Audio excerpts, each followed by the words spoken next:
Alan? Mr. Chairman, I have three additions under 3.1C, Ag Summer ASB Summer Tour. First addition. The second addition is under 3.2C, 2018 dust control rates. And 3.2D, public participation plan for the Gleason School/Arena open house on May 2nd. Okay. Any other additions? I would like to add 5.3, closed session labor under FOIPAC 17-1.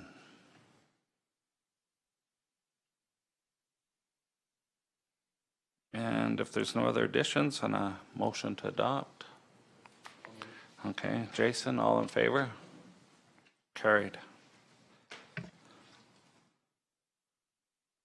Adoption of the minutes, April 3rd, 2018, regular council meeting minutes. Scott has moved. Is there any questions or concerns? All in favor? Carried. April 3rd, 2018, public hearing minutes, bylaw 2017-62. Okay, Tom has moved. Any questions or concerns? All in favor? Carried. April 10th, 2018, special council meeting minutes. Donna has moved. Is there any questions or concerns? All in favor? Carried.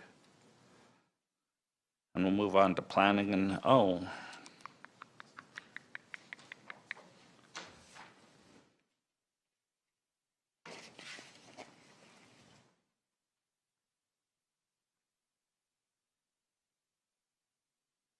okay, we'll move on to 2.1, bylaws, first readings, request for decision. Whenever you're ready. Good morning. Good morning. Okay. So I have a first reading bylaw for 2017-48. The intent is to redesignate 3.2 acres from agricultural general to country residential district in Plan 0413795, Lot 1, Block 1, within Southwest 62526. It's adjacent to Range Road 270 and approximately 2 kilometers southwest of the hamlet of Lialta in Division 5. Staff is recommending that Council choose option 2 and grant refusal of first reading for bylaw 2017-48. There are also 3 options for Council's consideration. Option 1, that first reading bylaw 2017-48 would be granted. Option 2 is to be refused, which is what staff is recommending. Or option 3, that Council approve an alternate recommendation. So the intent is to redesignate and seek a change in zoning from the current agricultural general district to country residential to allow for future country residential subdivision development. At this time, the proposed area for redesignation is currently cultivated cropland with no existing structures or buildings on the land. The strategic relevance includes the South Saskatchewan Regional Plan for Economic Development, Watershed Development, and Efficient Land Use. Regional Growth Management Strategy Sections 3.2.4 and 4.3 for Agriculture and Community Development. The MDP Sections 3.1, 3.6, and 3.11. And Land Use Bylaw 2016-01, Section 9.3. So with staff's recommendation, I'm going to provide the reasons for our recommendation for refusal, which is option 2. It does not meet the efficient land use, watershed management, and economic development strategic outcomes for the South Saskatchewan Regional Plan. It does not meet the agricultural and community development policies and goals of the Regional Growth Management Strategy. Does not meet sections 3.1, 3.6, and 3.11 of the MDP for agriculture, residential development, and infrastructure and utilities, and proposes to convert agricultural land to residential uses, potentially resulting in fragmentation of cultivated land. And it will also put a strain on the watershed through the private water well and further require municipal resources to maintain the road and infrastructure on an isolated residential parcel outside an already serviced a parcel outside already serviced urban nodes. That's all. Thank you very much. Thank you. Are there any questions or concerns? Scott? I'm sorry, I don't fully understand why we're saying no to this. I see the use is against a train track. I just don't understand fully. Is it because it's within the Lyalta hamlet? Through the chair, so it's not in the Lyalta hamlet, it's outside of that area. As I mentioned, the reasons for refusal are based off of the statutory documents that we have that were passed through council. Basically, staff are seeing that this is a currently cultivated piece of agricultural land. There is no existing development on there to justify the conversion from agriculture to residential. So we are seeing that there is potential for fragmentation, as this would follow a subdivision. And then also the conversion from a primarily cultivated agricultural piece of land, which is currently zoned AG, to a rural residential parcel. As well, because there is no municipal servicing out there, it is going to require the use of the existing water well. And as through the statutory documents, we are saying that we are trying to move these kinds of developments that are non-existent in this case to areas that already have servicing to reduce the groundwater draw and to maintain the environmental considerations for groundwater in the county, because it is becoming an issue as we get more and more rural residential parcels that are isolated from already serviced areas in the county. So again, this is all relevant back to the statutory documents, and that at the end, it doesn't meet these requirements that we're trying to promote in the county to promote growth and development in areas that already have servicing, that have good access to developed roads and for infrastructure. Thank you. Any other questions? Sorry.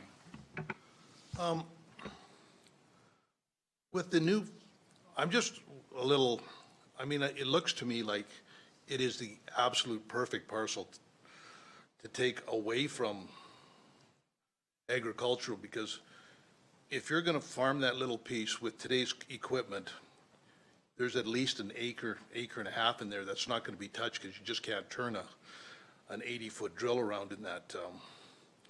So I'm conflicted. They already have a well on site, as I understand it. And, you know, I mean, I understand if we're taking chunks of land out of agriculture, but this is a little man-made tip of land that is not going to be good for anything. Like, I'm thinking we could use the revenue. Through the chair, so it is correct, there is an existing water well on the site. I'm not sure what the intent of the water well was used for, but it is within the documents in the application that it was going to be used for future residential, if that was the case for the development. With regards to revenue, unfortunately, with country residential parcels, they do not provide revenue to the county. It is very minimal, not only in tax base, but then it also increases infrastructure costs for the county, because we have areas that are being developed outside of urban nodes that are currently taken care of by the county. And so that ends up bringing in more resources from the county to more isolated areas in the county to be required for, you know, grading and road maintenance and snow maintenance. So unfortunately, with the studies that we have researched through the planning department, country residential parcels do not bring the revenue that many people believe. Through the chair, what's the size of the parcel that it's coming out of?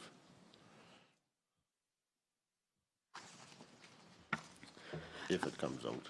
Through the chair, are you referring to the parcel proposed for redesignation? No, the balance.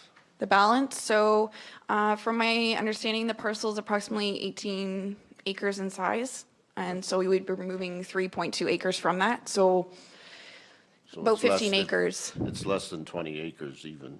Okay, thank you.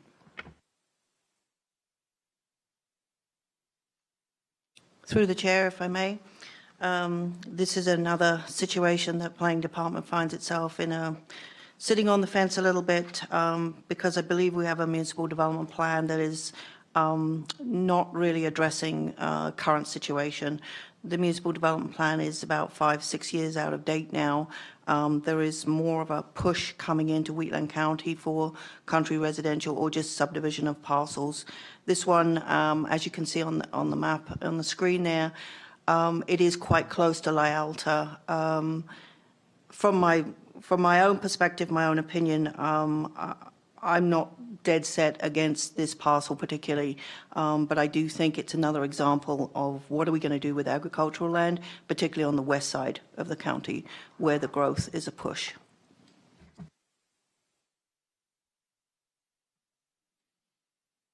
I guess for me, I'm thinking we're verging on to topics that could be talked about in a public hearing, and all the public are here.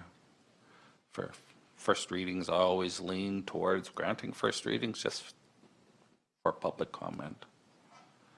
But I'll leave it up to council what you want to do. Well, through the chair, my comment is that, as our staff has said, it goes against all our policies and principles, so do we vote against our own, or nothing saying that it can't come back at a later date if we go back and review our policies outdated, but I'm not prepared to vote against our policies. So.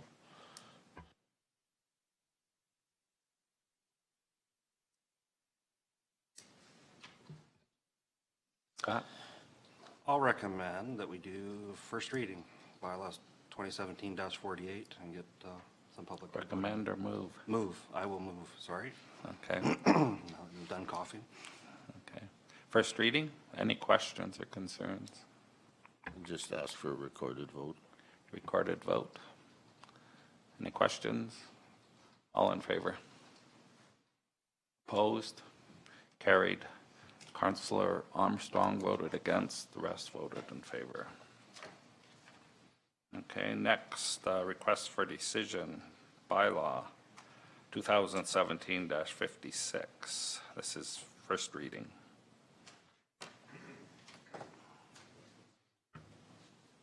Whenever you're ready, thanks. Good morning. Good morning.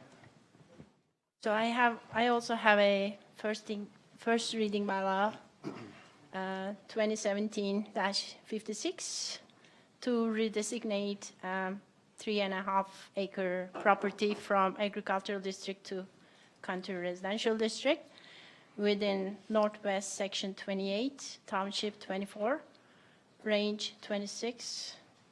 And this parcel is located 5 kilometers southeast of hamlet of Lyalta and 14 kilometers northwest of town of Strathmore.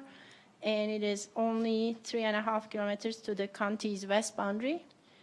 And Planning and Development is recommending approval for this application, and council the grant first reading of the bylaw 2017-56, and also schedule a public hearing for May 15, 2018. The reason for this recommendation is because basically it meets all our planning principles, statutory plans, and land use bylaw. And there is existing structures on the parcel, and it's not a new thing. So there's existing dwelling and accessory structures. That's all my report. Okay, thanks. Is there any questions or concerns? Question. Is this the fourth parcel out of this quarter?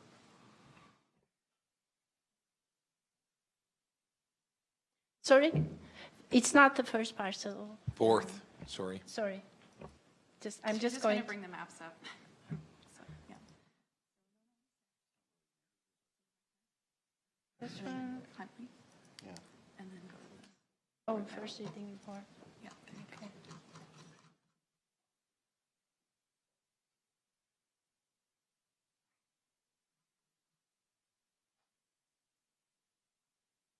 Can I take the question again? Sorry. This is the fourth parcel out of this quarter? I believe it's fifth because you also have to count the quarter section. Yes. So my question is, the last bylaw was mentioned about ag land being diced up and split up, but this one doesn't, and this has more fragmentation on this quarter than the last. So I'm just curious why there's nothing about it, ag fragmentation on this bylaw. The thing is that the previous parcel did not have structures, I believe. This one has already existing dwelling and existing accessory buildings, valve, septic field, and all that. So that is the reason. On the south parcels as well? South parcels, I have to take a look at them. I'm not sure. I can't remember if they were there. They had the. I'm going to pull up the aerial map.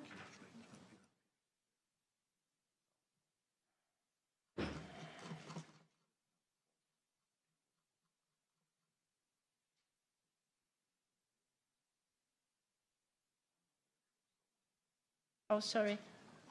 I'm confused.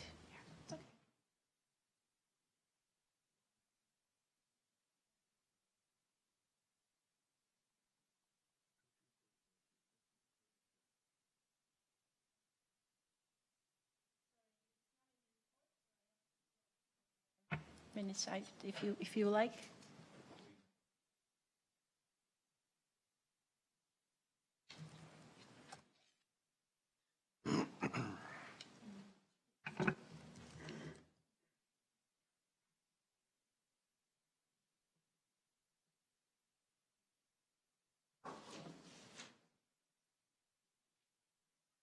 All three parcels are developed to the south.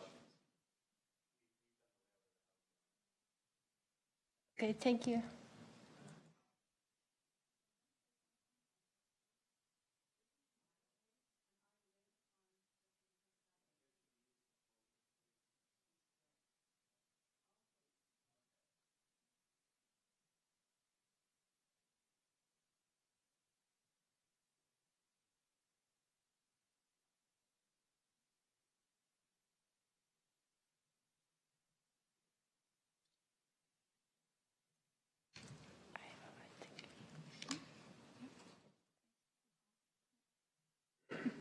Oh my God.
I'll go on. The issue I have, we subdivide this parcel, they can still build on that quarter without any, so that you'd have 5 houses on a quarter.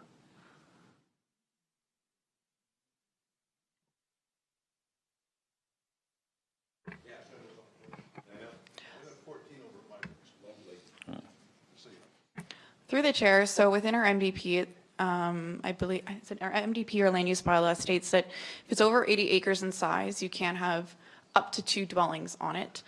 But in this case, we have the MDP. So once this 5th parcel, if it's granted for approval for redesignation and subdivision, any further subdivisions proposed for that parcel would have to go through an ASP, and they would have to connect to municipal servicing. So subdivisions in the future would be very difficult for this area, almost impossible. In regards to development, as long as it's 80 acres and over in size and zoned agricultural general, you can have 2 more dwellings on there. However, you then have the issues with water wells. So if we deem it necessary, we can request a groundwater supply report or an aquifer study to ensure that any other water wells that are on the property or surrounding that quarter section are not impacted by more water wells. The Water Act does state that if there's more than 6, if there's 6 or more water wells on a site, an aquifer study is required. And the only difference between this one and the previous parcel is this parcel has development on it.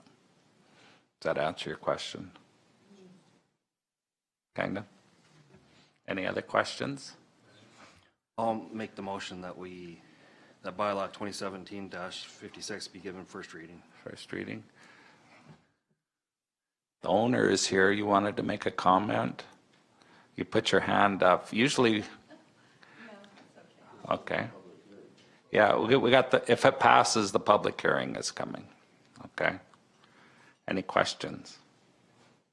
All in favor? Opposed? Carried.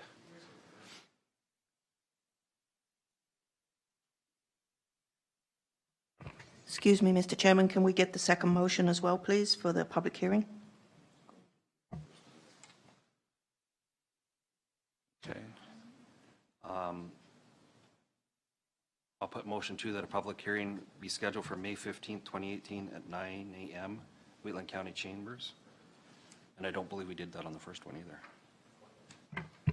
We did not, but we can cope with that. Thank you. Okay. Any questions? All in favor? Carried.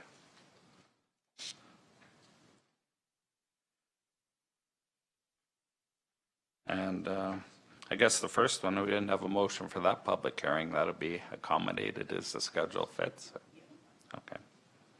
Okay, request for decision, bylaw 2017-61, first reading. Whenever you're ready, thanks.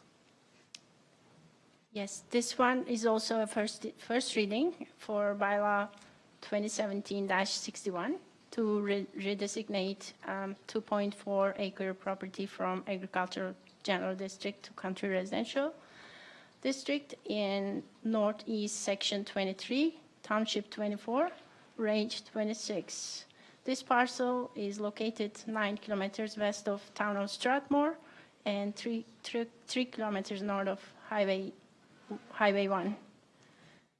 And Planning and Development recommends approval for this one as well for the same reasons. And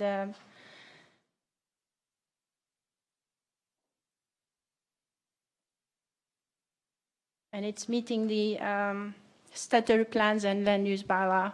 And it's the similar situation with the previous proposal. It has existing structures on it. I'm going to just pull up the map.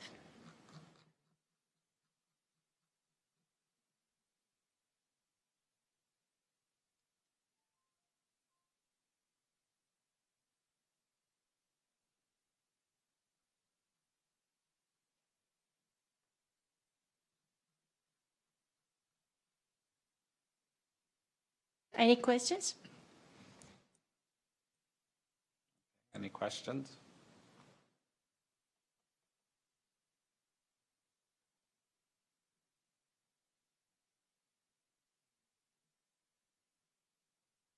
Go ahead, Scott.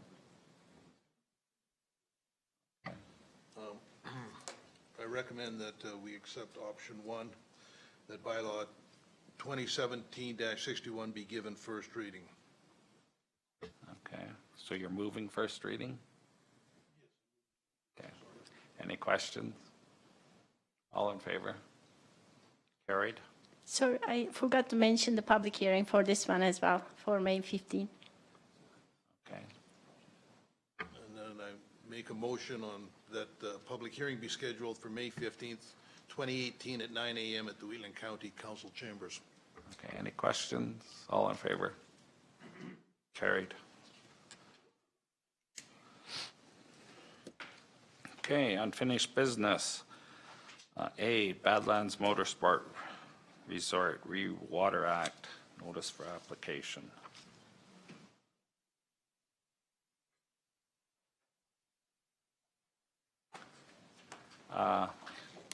We have a local ratepayer here who would like to make a presentation to council on this Water Act coming up. So I'll just let Wendy get up. And last meeting we had, our legal counsel was in, and she had an opinion on what that is, and Wendy has a different one. So I just asked her to come in and state it for us.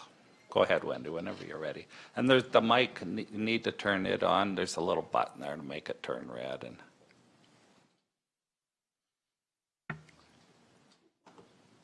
okay. This is, it was a little bit of a rush to put this together, but thank you for putting up with me again on this issue. And you'll probably notice we didn't bring our whole entourage again. I kind of hesitate to keep asking people to give up time from work and so on, always on this issue. Not that they wouldn't have, but anyway, I appreciate you letting me speak. Our group has basically been in turmoil about what we should say in our individual statements of concern now that the Water Act application has been published. It is critical to the residents of the Rosebud River Valley that the province is finally vetting this development. This is the first time in this process when consideration will be given to our concerns about impacts to the Rosebud River Valley. Now, trust the lawyers to take something simple and make it complicated. A statement of concern basically has two parts. The first part is to determine whether Wheatland County is directly affected.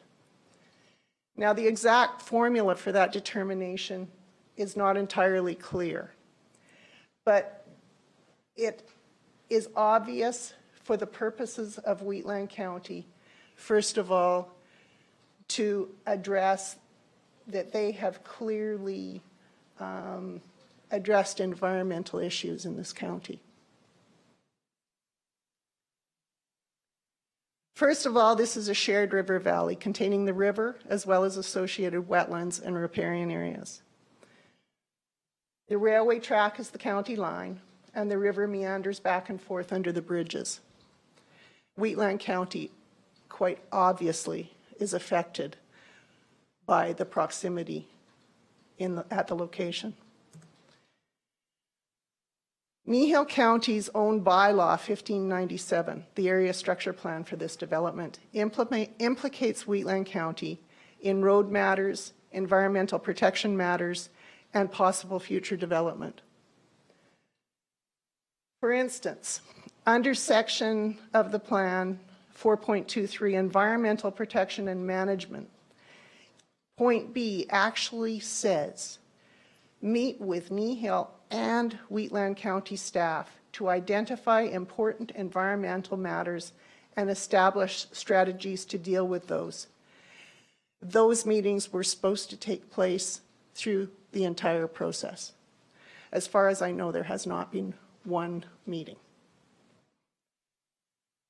Under 4.6, possible future development in that bylaw, it states, further detached and attached housing may commence along the south bank of the Rosebud River in Wheatland County.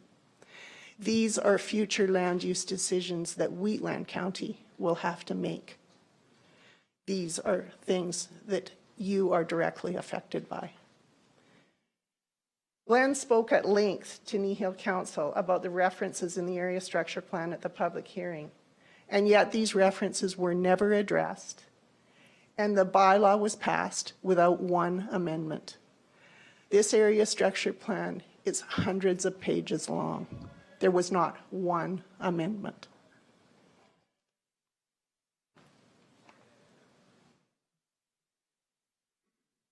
Wheatland County is committed to intermunicipal and regional planning, particularly to address land use on its borders and especially pertaining to its natural areas. In 2013, Wheatland County requested an intermunicipal development plan with Kneehill County. They were refused.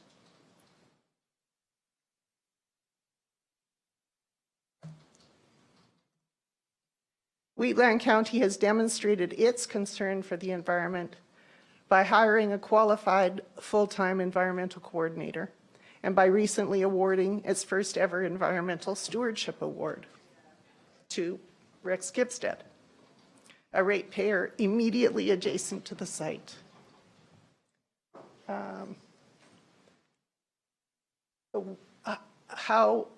One of the criteria for recognizing whether you are directly affected are statements like this that show that you actually have an interest in protecting the Rosebud River Valley. The second part to a statement of concern is to say why you're concerned. You simply list your concerns. You do not need to justify them at this point. You are letting the province know what you are concerned about. Your concerns are important to the information gathering process. And I believe these four current concerns would suffice. First, you're concerned whether the province will thoroughly evaluate all the environmental impacts associated with this development, including those that reach beyond the borders of the site itself. Now, the environmental report commissioned by the developer suggests wildlife will simply move next door into Wheatland County while the racetrack is constructed. Then, somehow, they will know to move back when the racetrack is operational. Their wetlands will be fenced off, destroyed, and altered, and 100 cars will be roaring around at ridiculous noise levels.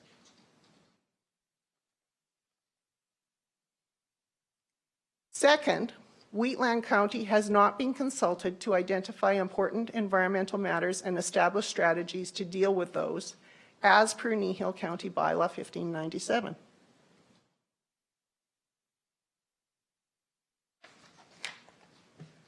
The Water Act recognizes the importance of working cooperatively with the governments of other jurisdictions with respect to transboundary water management. That's a quote. In other words, governments are mandated to work together.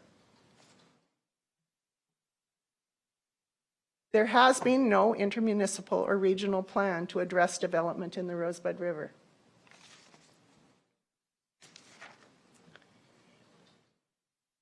That should be a concern, that you do not have that yet. There has been no determination whether the application is consistent with the requirements of the SSRP. This is right on the border of the SSRP. I saw today you reference the SSRP whenever you make land use decisions. Your planning department is doing that. Surely you're concerned whether this development is consistent with it when it's right on your border. So you see, you can choose a simple letter with just these 8 short points. No more explanation than those points is necessary. Now, I can say this with confidence because Rick had a conversation with Todd Asen, the director in Red Deer. He is the person who will be making this decision. He encouraged us to do just this. His team will make the decisions about whether Wheatland County is directly affected under the Water Act and about whether your concerns should be addressed by this regulatory process. Todd and his team came to Rosebud, 3 years ago, and spoke to us about this process. They were very encouraging that at this point in the process, they just want input. Alberta Environment does not want to operate in a vacuum. They want to know what we're concerned about. In my opinion, to not send a statement of concern means you have no concerns. This is our only chance at the provincial level to have any impact. We have no recourse later to bring other matters to the table if we have not submitted a statement of concern now. The residents of Rosebud are asking you to please take this small step in support. Our farms, our homes, and most importantly, the valley. We depend on you. Any questions? Thanks, Wendy. Is there any questions? I know. Sure can. Years there, I worked with the county, with the Rosewood River Watershed Group, or Partnership, I guess it was called. And we did all kinds of water testing associated with the county. We did water testing, we did canoe trips, we worked with cows and fish and did riparian assessments along the river. We had water quality testing done. And there was a lot of work done on that. I think we separated after a while, and WOW took over as part of the county watershed, or yeah, I guess watershed work. And I think you're kind of dropping the ball if you're not going to put in at least a concern, whether you're in favor of the development or not. You have to have concerns of what they're doing there. You have to have yeah, I think you're just dropping the ball if you don't have any concerns. And the fact that it's a racetrack with stormwater management, a complicated stormwater management system, and there's no details on how they're going to keep any of their petrochemicals out of the river. There's no details on how they're going to, well, do any of that stuff. So I think you need to have a concern about what they're doing. I don't know what else to say. Thanks, Rick. I mean, with all due respect, we just will be really surprised if every one of you as an individual. So it sounds to me in your conversations with Alberta Environment, they're just looking for a letter of concern. They're not looking for any documentation. They're not asking you why you're concerned, just a letter of concern. You know, we never actually would have even asked our lawyer to draw up a statement of concern, except that a lot of people in our group, they really just don't know how to address a statement of concern. So we felt we had to have something for them to just say they signed on to. And of course, as soon as you get a lawyer involved, you get like 35 pages of material. And I'm not saying it, like, when we read Hugh Ham's statement of concern, I mean, I think it's really good. I mean, it's addressing all the things in this province that actually come back to why little people like us should be listened to.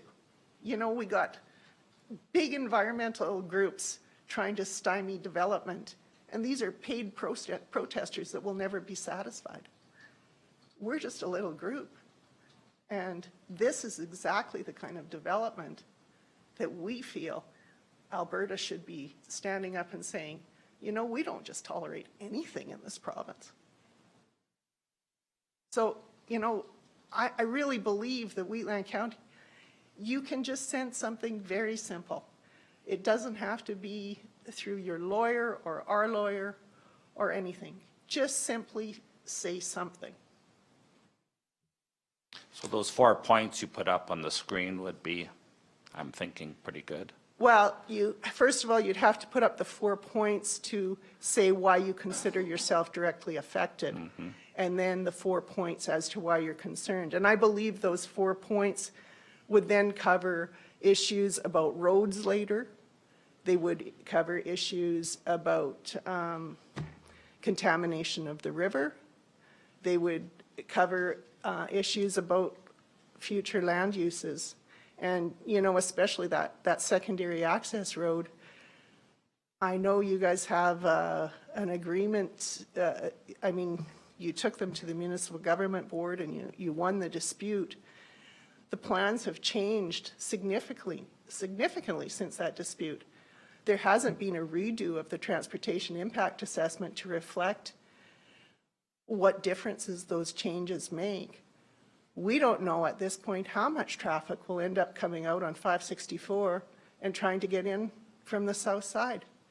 We've already had people coming to our farm on the west side, separate from that area, saying they're looking for where they come and they stop and they say to Richard, "Where is this place? We're hunting for it.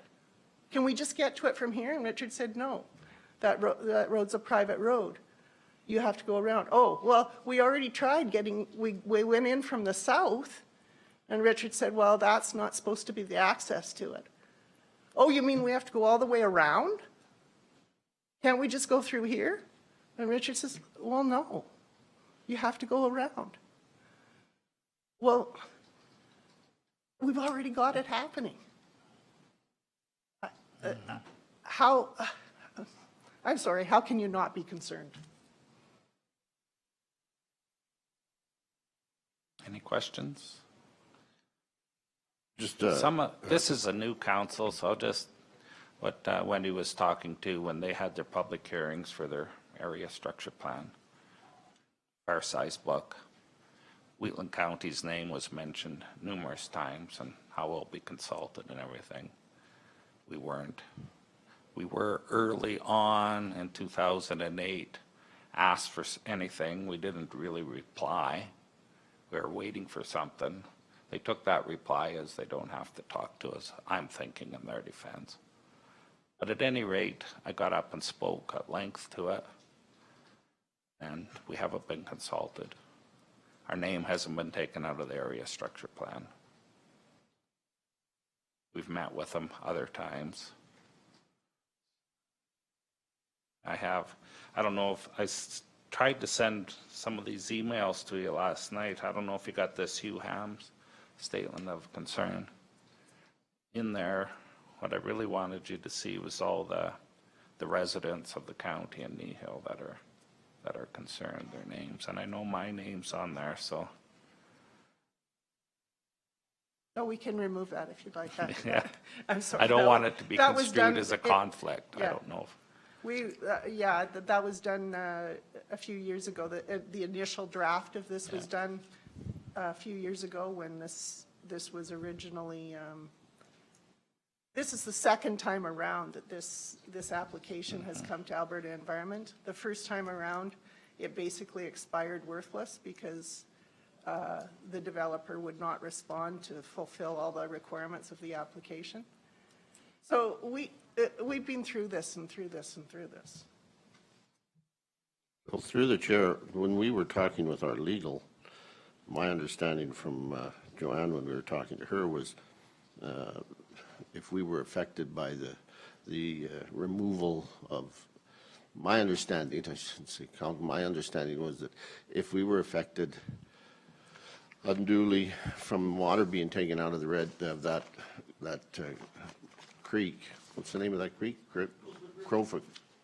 It's the Rosebud River. Rosebud River, okay, the Rosebud River into, and she was out. I was thinking it was more, from the way she explained it, there was more, if there was a hamlet downstream that was using the water, if there was irrigation downstream that was using that. And when we talked about it, we couldn't think of anything downstream other than Wayne or Rosedale down that way. There was no affected. So that's where we were coming. According to what I was reading last night with this stuff that Glenn had sent out and this one from Todd Asen. Yeah. It isn't just that, it's any adverse effect that you feel you have for that, and they will make the determination whether or not it's legitimate or not. It's not up to us. We can put that in there, and they'll make the decision as soon as they read it, and they'll either throw it out or use it, one of the two. So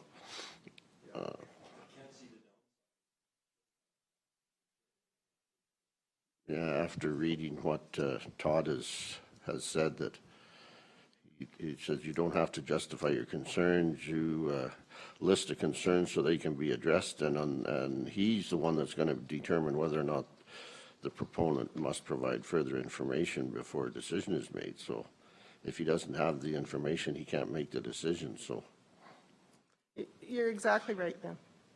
The Water Act, in all due respect to your lawyer, the Water Act just isn't about whether you're taking water out of the river downstream. The Water Act is about regulating any activity that takes place in and around water bodies.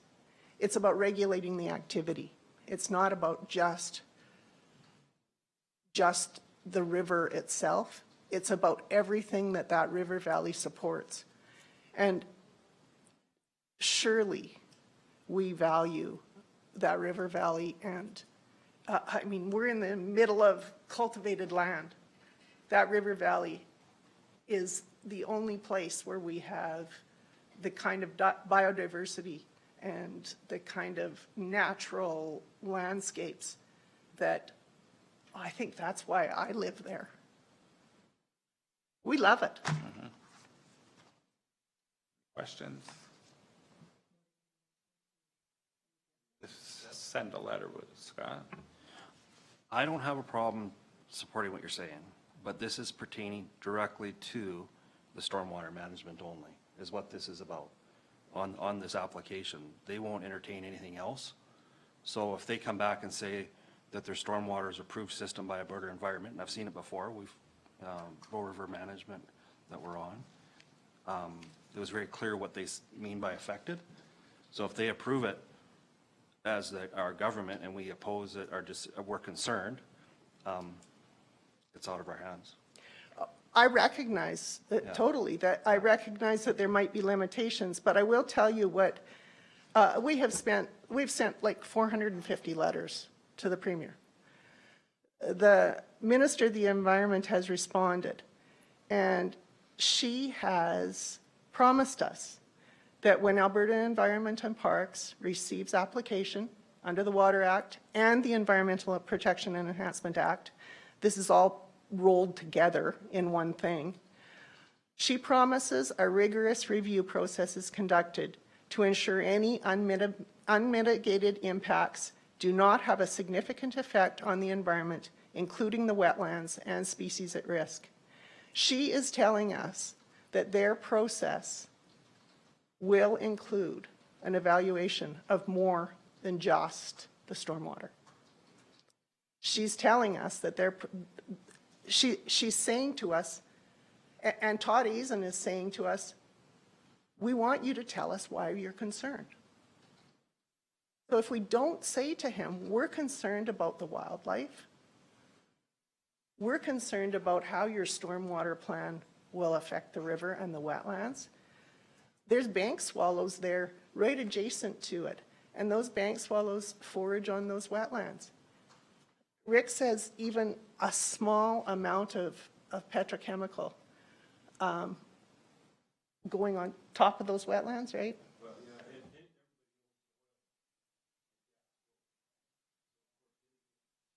Rick, please. Yeah, you all This- know the gas and oil flows. Just so you know, this is being recorded, and Okay. we do have people that watch, so when you address the mic, then you're, I see. Oh, okay. So you do know that gas and oil floats, so of course, any kind of spillage into any of those wetlands will negate any eruption of midges that the bank swallows feed on. Not that that's, yeah, I don't know.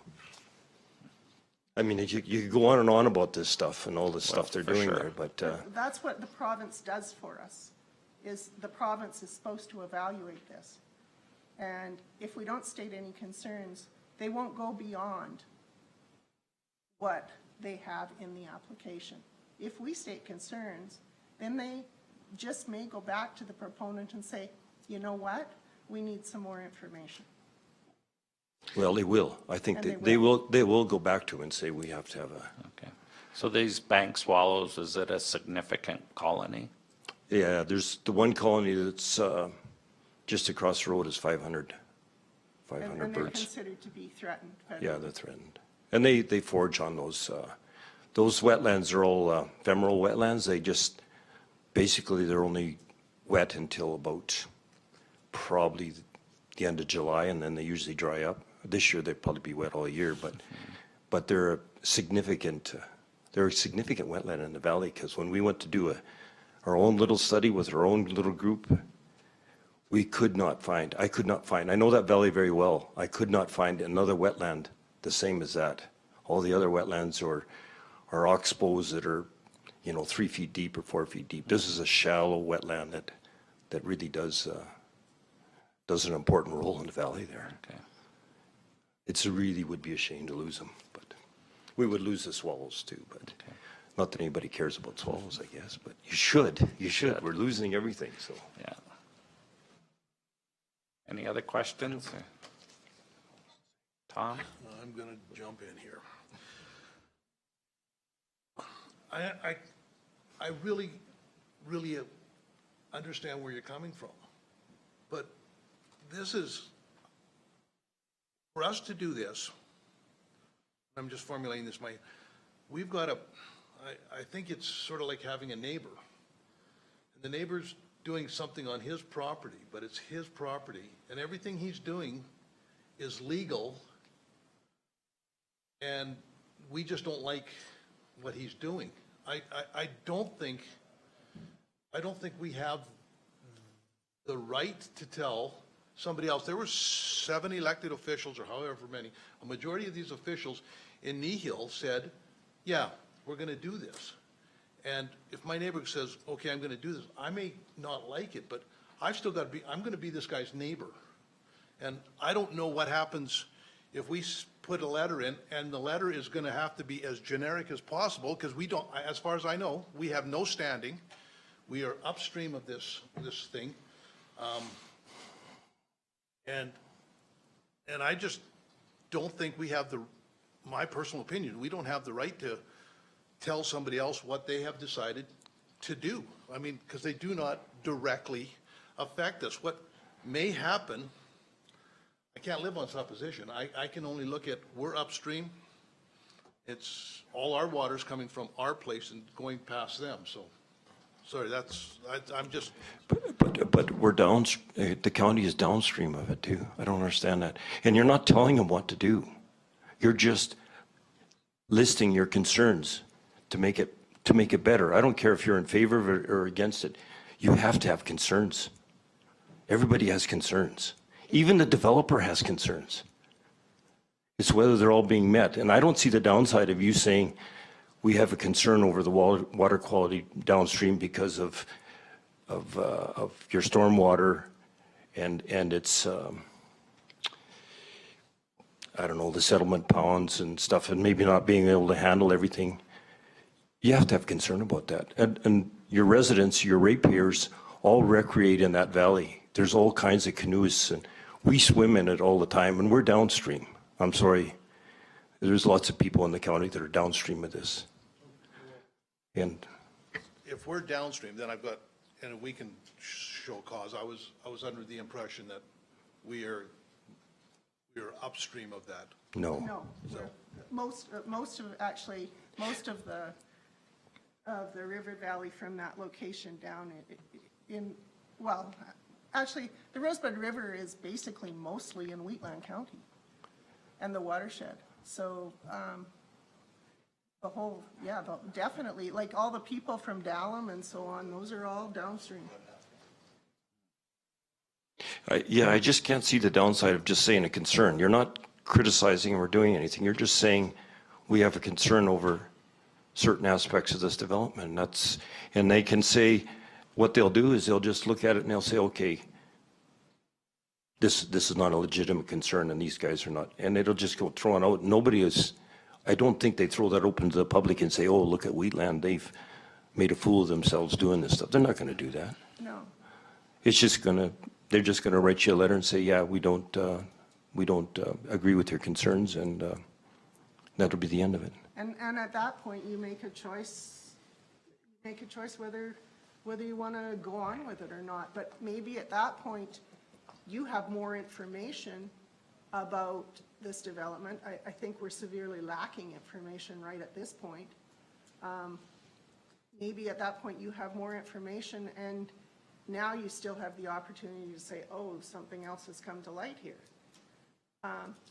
If you do not do this at this point, you will not have any standing at a later date to say anything. Okay. Looking at the application, there's all kinds of maps in different parts of the application. And I noticed going through there that they have the development going into Wheatland in places, and in other places they don't. In other places they have it bordered by a county road, a forest road allowance going up the hill. In other places they have it going right down to the other county road. So it's really arbitrary in their application as to where the boundaries are. But I know some of the maps actually go into Wheatland, and they do own land in Wheatland. So, I mean, I'm just looking on the muni site map here, which is ours, and I see that many areas downstream and including this area, it's labeled as environmentally significant area. Now, was that a county motion, or was that? Environmentally sensitive areas. How did we come to that? And Kneehill County commissioned way back in the 80s an environmentally significant area report for their county. It was done by the environmental fellow who came to previous council and actually spoke here at Wheatland. That study was redone again in 2010. Kneehill County did a really good job of commissioning this study. It's a whole book. The environmental people went out to locations in the county, did thorough studies, made recommendations. That study was adopted by Kneehill County. It was actually incorporated into their municipal development plan. This location was designated as a risk level 3 environmentally significant area out of 4. Risk levels. 2, it was 2, actually. No, it was 3. Was it 3? It was 3. Risk levels 3 and 4 are the highest levels of protection. And basically in that report, it says development should not be allowed in level 3 and 4 areas. Now, this development is partly on top of the escarpment, but there are racetracks actually planned for in the river valley. Racetracks are a high-impact development. We continue to be amazed. So- And I know we sound, like you say, Tom, they own the land. But the fact of the matter is, we all own our land, but we're all restricted as to what we can do with that land. We're all supposed to so that our neighbors enjoy the quiet enjoyment of their property. We should all have that responsibility. And this is a river valley. It can't protect the golden eagles that are on his property that are right in sight line of this. The golden eagles are property of the Crown. All he can do is advocate for them. I think our statement, I would like to say that, would be that we address that it says it's environmentally significant area there and downstream of, as in our mapping system. However it became that way, I don't know, but it is addressed that. And I think that would be appropriate myself. I'm Any sorry, other I'm having a hard comments? time hearing you there. Oh, I'm just thinking about because it's addressed as an environmentally significant area in our mapping, I would like that addressed in a statement of concern. I think that's a great and, idea. and downstream as well, because I know which way it flows, and I mean, there's lots of areas downstream that is part of it, so it's already in our mapping system, it's been labeled that way for some reason, I don't know, obviously there was a study done, and if it was referenced as to that study, That's the Kneehill County yeah, study. yeah, so if we So have, I if there's a. can't say, I can't speak to Yeah. what Wheatland County has Yeah, labeled it. so that's what I would say. Yeah.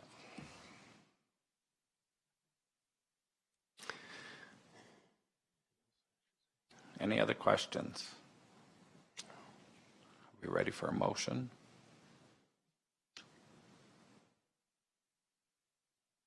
Anna?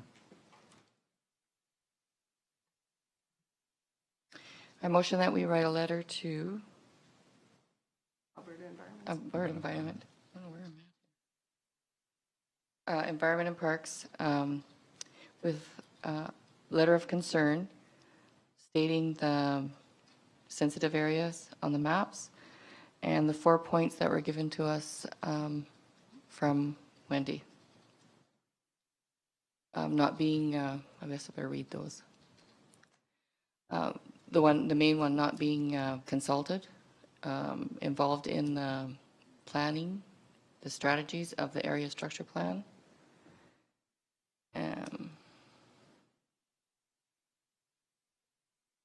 Margaret, can you help me here?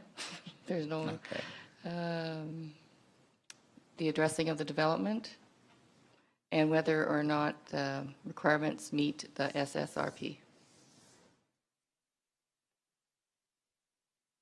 Did I make it? Is there any questions? Yeah. I can Margaret? give you a copy of those screens. Margaret? You got a battery? I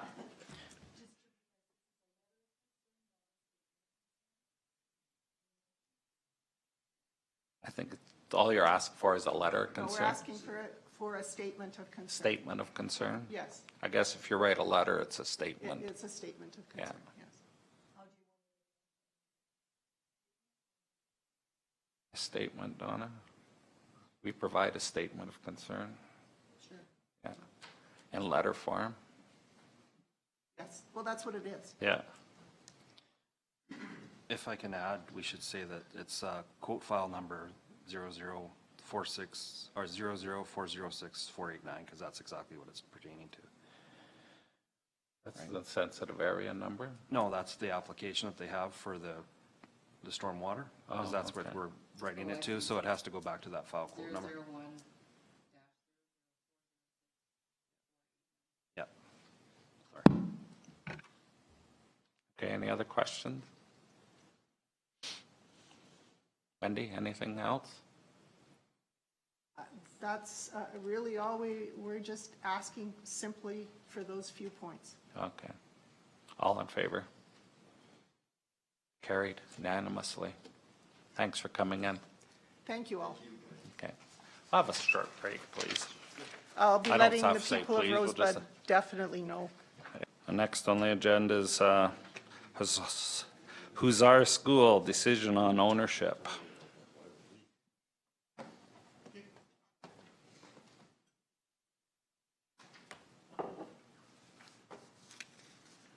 What do we want to do with Huszar School? I'll put a motion on the floor that we ask to subdivide the school from the rest of the parcel to keep the playground and track. Okay. Any questions? Ben? Yeah, through the chair, I don't know.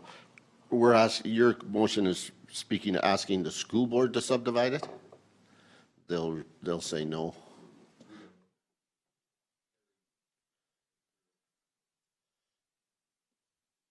You think so? Huh? I think we asked Tara that, actually, and not only for that school as well, but when and if we talk about Gleason, at the very least, we should do that as well. I guess my comment would be, do we, as a municipality, need that land that's in Huszar on that side? Is there any value to us getting that land. I know I mentioned putting in a solar farm or something along that line for that area, and the same in the Gleason area, but I know what some of the residents in Hazar said when the school board went out to see them. They said they would be interested, the town said it, that they would be interested in land, but they don't have anything to do with the school, but the town or the village, the future of the village is in question right now. We don't even know if it's going to be a village in another year. So I guess my question is, and I know what some of the residents around Hazar think, they don't want to have anything to do with the school. So do we want the land? Is the land of any value to us, I guess? I guess the only thing I heard that night, Ben, was the playground, the significant contribution the community made for that playground. They'd like to see the playground kept. But for the use for the school, no, they didn't really want the school, that's for sure. But if Well, we could get the, yeah, and I have no problem if the school board is the one that's going to pay for the subdivision, and then they can do what they want with the building. But I'd be surprised if they do it. I think we have to look past what's worth something and what's not. This is what the community wants. They wanted to have the playground. And as the municipality in question, I think it's up to us to deliver that for them. I mean, lifestyle isn't worth nothing. I mean, like, there's no price on lifestyle, and that's what we're arguing here, I think. so your motion's just to ask the school board to subdivide that land off, and then, They're at their cost. yeah. Okay, so any other, Scott? What are the assumed costs? I have no idea to subdivide that out. Yeah, No, I'm just curious, do you have any idea what the costs are? If they don't, do we? Because it's in our land, like, it's in our boundaries right at the moment, so if we subdivide it out, yeah. I wouldn't argue. yeah. It's not a huge cost, I don't think. Yeah, That's the request anyway, that's your motion. So sorry, Alan. So the motion is, what we're going to do is we're going to do a motion where we're going to try to get them to subdivide it, but we don't want anything to do with the school. That is correct? Okay. Any other questions? All in favor? Oh. All in favor? Opposed? Carried. Ben, you voted in favor? I was going to ask another question, but it's all right. Okay. ASB summer tour.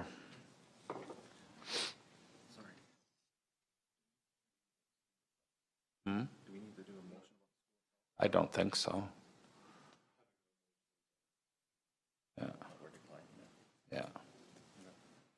ASB summer tour? Let's ratify the motion made at our last Ag Service Board. Yeah, there's an RFD in the package that was handed out. Yeah, just that we carry on with the ASB motion on allowing service board members, partners, children's, and administration to go to the 2018 Ag Service Board Tour on July 10th to 13th, and approve overnight accommodations, so. Okay, any questions? All in favor?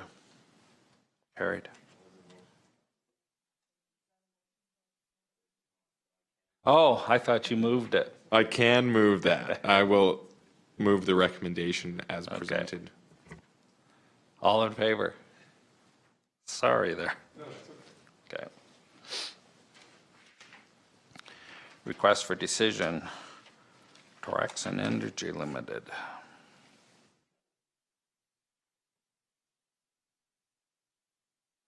Age 60.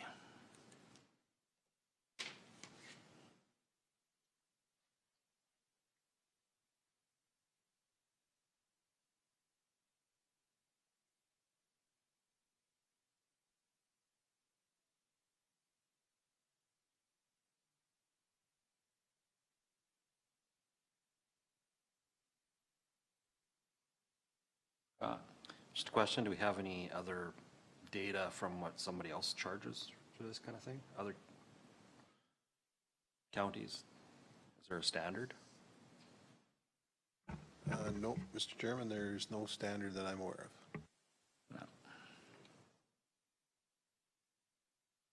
My question, and that I don't know if it's got anything to do with that, I'll ask the question after. I'll move that we accept the recommendation for the lease. Okay. Any questions or concerns? I do have a question. Has the cost of the rate ever been increased, or is there other rates across the county?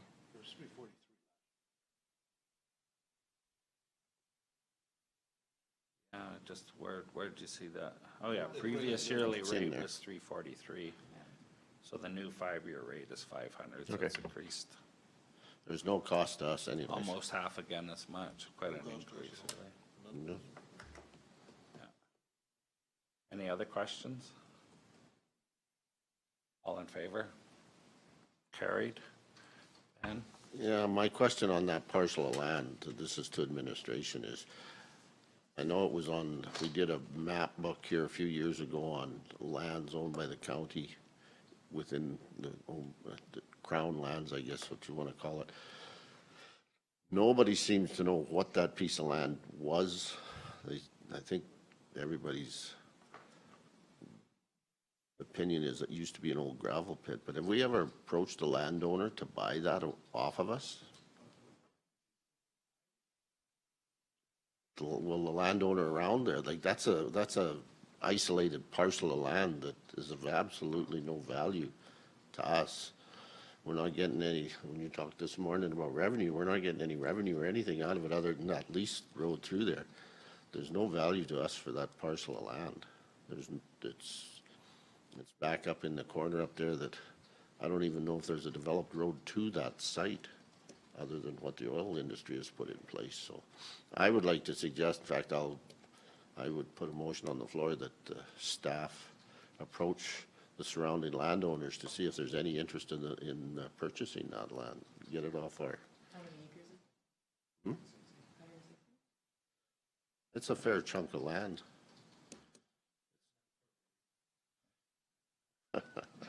No, we don't want it there either.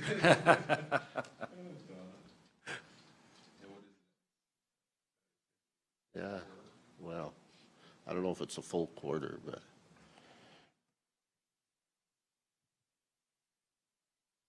Any questions?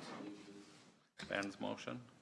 Just a question, you said it might have been an old gravel pit, I'm just thinking in the future, if we own it now, and at some point, we should check it out, see if there's any gravel left in it, I don't know. Not in that location, you don't want to play with the gravel. Okay. It's too close.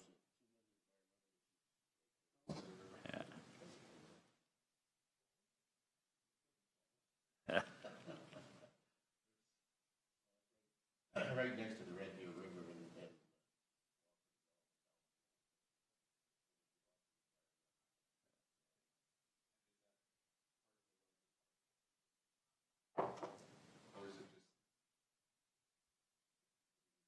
Like, is it,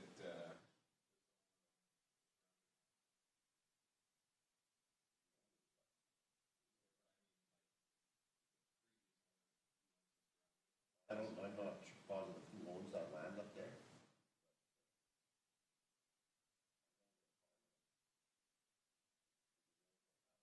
Yeah. Getting any revenue off it.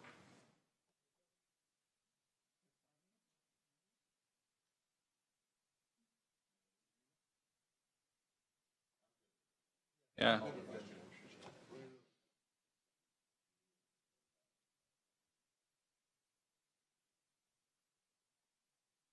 Any other questions? All in favor? Carried.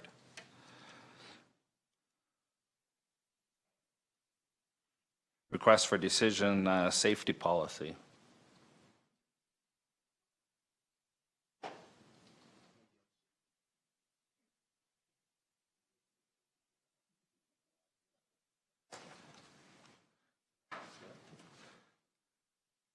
Any questions?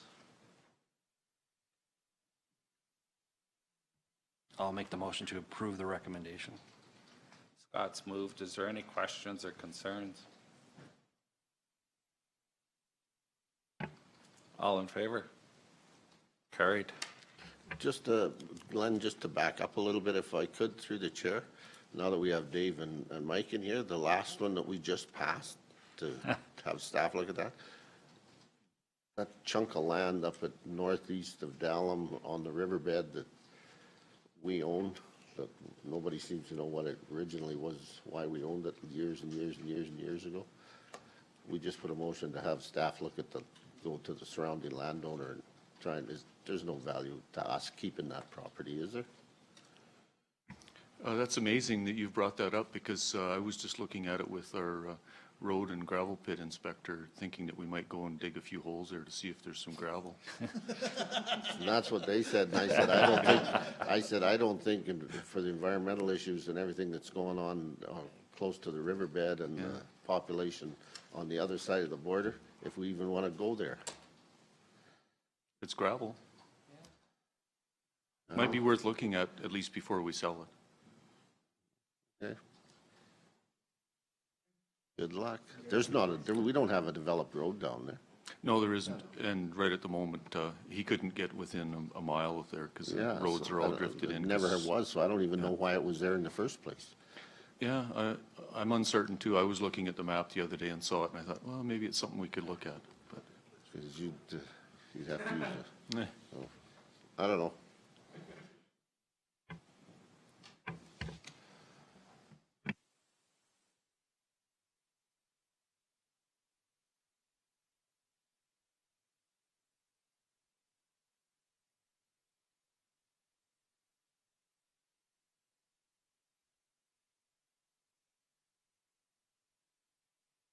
But if there's gravel there, it doesn't stop somebody in the future from doing it. There's value to that land. It adds more value to it. So I don't think of looking at it to see if it's there is a bad thing. Yeah, absolutely. Couple of drill holes, test holes.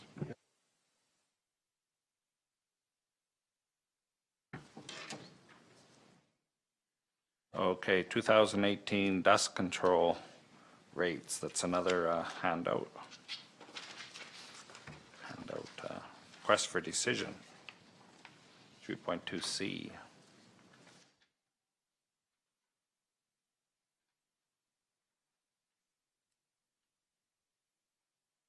So, Mr. Chairman, this is just our annual renewal on our dust rates for oil and dust abatement, calcium chloride. So the rates are reduced slightly from last year based on the reanalysis by the staff.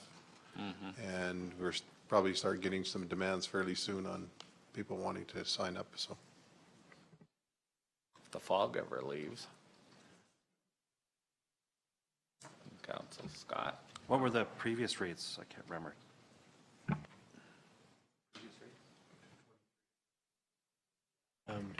Through the chair, it was 225 last year for calcium chloride.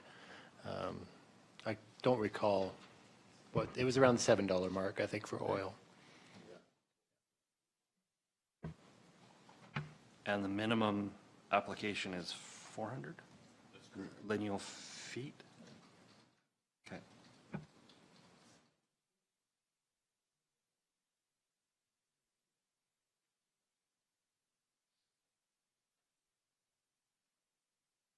Council's wishes. Donna? Go ahead. I move that Wheatland County approve the proposed rates of $150 per linear foot for calcium chloride and $6 for oiled dust abatement. Further decision in the compliance of Wheatland County Policy 9.4.3, which states dust control prices will reflect material costs only.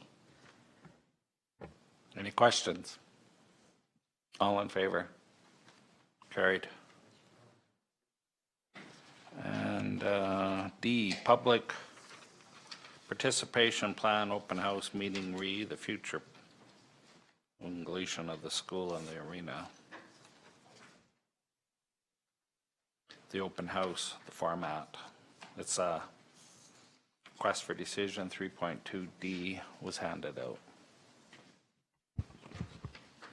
I do have a question. I believe in the planning and priorities, we did talk about having the topic of the rink as well.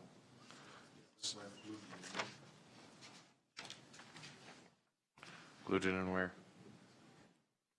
That's why the motion reads that council approve the public participation plan, open Oh, house and meeting, arena, yes, sorry. future plans for the Gleason School and the Gleason Arena, yes. Sorry, I didn't read it all.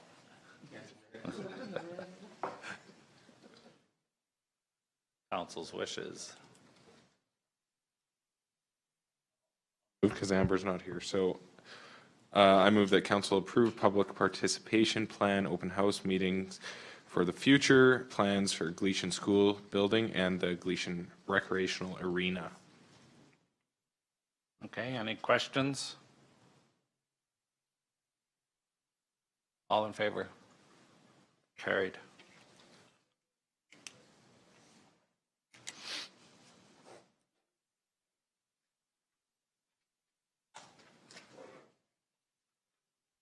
Point 3A is later this afternoon.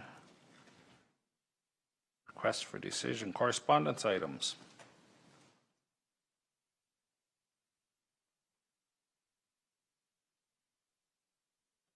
Got a few of them. Got one from Workman's Compensation. National Day of Mourning. I gotta make this bigger so I can read it. They're big enough. Letter from Minister of Environment on Alberta Beach.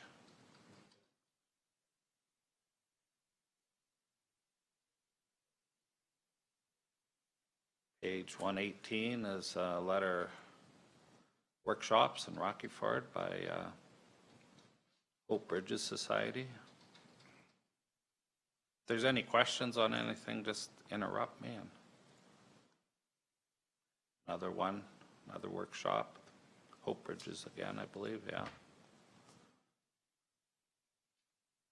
Spring 2018 projects and workshops in the Hope Bridges. I have a letter from Red Deer River Municipal Users Group. Yeah, through the chair, that's one I had a question on. Are we still part of that, Alan? The Red Deer River? Yeah. We have members on it. Is there a question in here? They had a question in here about our membership. So that was Red Deer.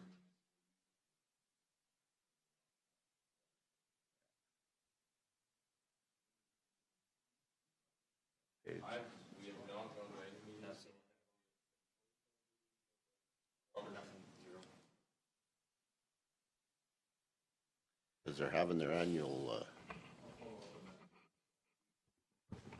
Chairman, I'll follow up on that because we've sent letters out when everybody was appointed and there's 2 members appointed to the Battle River watershed. So why they're not sending you notifications is beyond me. well, they're both, We'll get on that. both basically the same, as far as I know. Okay. Because they're both attached to each other, are they not? The Red Deer River Group and this watershed alliance, they're all the same. Only thing we've ever been involved in has been the same, yeah. Well, Brenda was on that's the one there. I read it through and I'm trying to find out where I seen that there was a.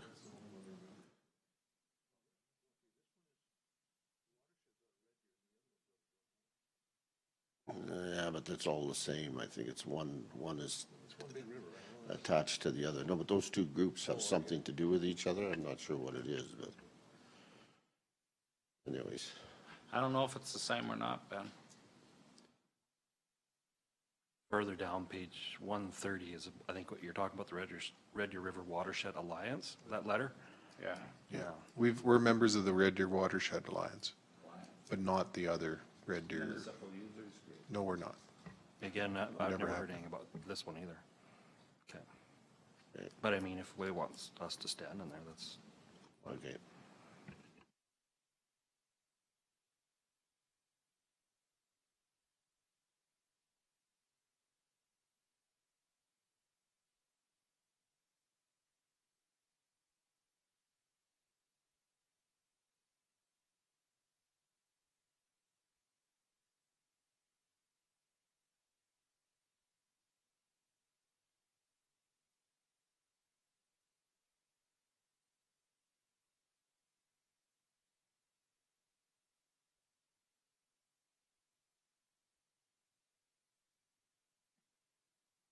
Another letter from Municipal Affairs, MSI. Ducks Unlimited are having a annual dinner and auction.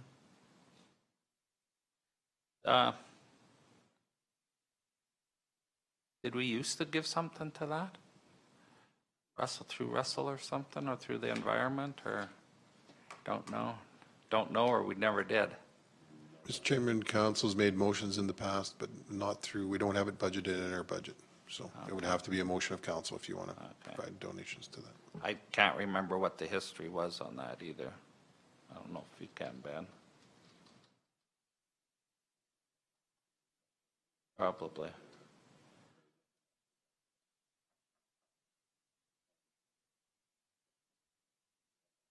Yeah. Okay. Does council have a standard donation policy that we follow or anything like that? Not a standard policy particularly, but as far as Ducks Unlimited is concerned, like Ben said, there is a number of wetlands that we've provided monies to Ducks Unlimited, quite substantial amounts of monies. So we haven't donated directly in the past. Right.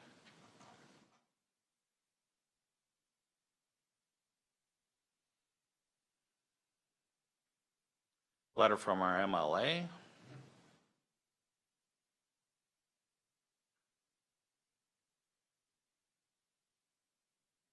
And I guess a copy of a letter he sent. On the bright side. just under. You gotta turn on your mic. Yeah. If you want it recorded, you gotta. One from the Red Deer Watershed Alliance. This one we definitely are. You've been notified of these? No? Ellen will look into that, I'm sure.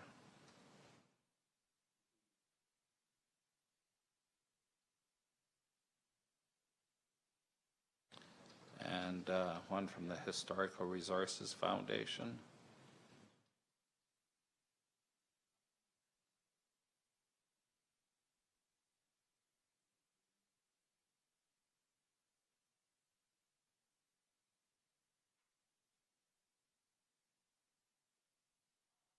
I guess talking about that, remember a little while ago I talked to you about or asked you about Howard Ropel and his barn? Have we looked into that?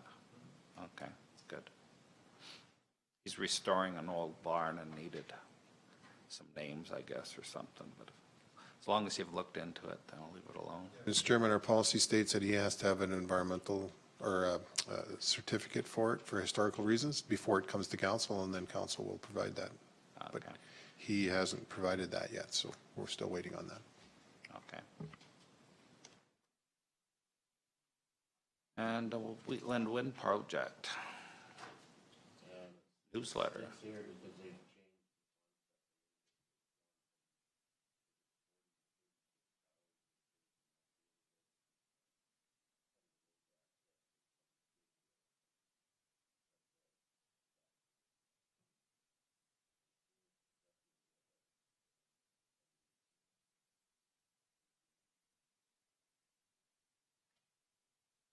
Just a question on this, just for my, all the new proposed roads that are in here to service these windmills, that they pay for all that and all that kind of stuff?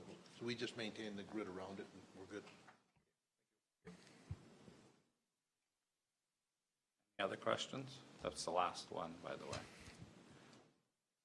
I'll move that council accepts the information correspondence received from the following and presented. Okay, any questions? All in favor?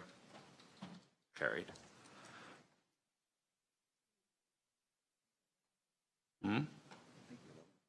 Yeah, for sure.